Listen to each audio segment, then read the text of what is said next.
Here's a ceiling with false beams in it. These are not full-sized beams. Trust me, this would be expensive. So they turn around and make false ones. Plus, regular beams will twist and crack. False beams, most of the time, if they're made out of the right material, won't. Now this is clear Douglas fir, very expensive. And now, how can you tell that they're false? You know, they look like they're regular beams, you know, going from ceiling to ceiling there. Now take a look at this one here. Do you see anything at all that's going to give you a clue that this isn't one large solid piece of wood? Anything at all? Well, okay, here we go.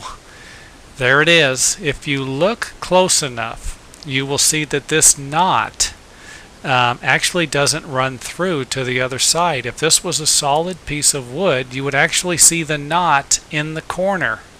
So there are plenty of clues that will tell you that that it isn't just one solid piece of wood, and looking at the knots is one of them. Looking at the grains would be another one.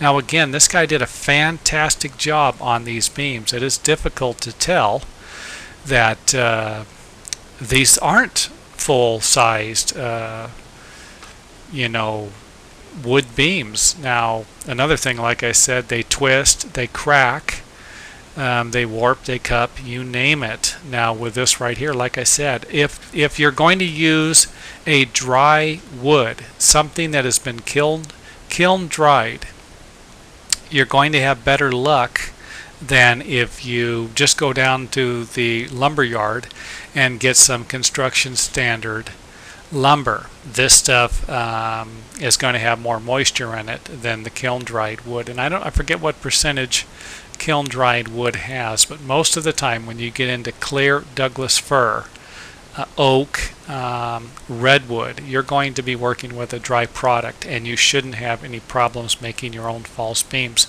Now when I say you're not going to have any problems, these things are easy to build, so don't get confused. Something like this could take a while. I've only built them once, and realistically they were going to be painted, so I had a lot of leeway. It didn't have to be perfect.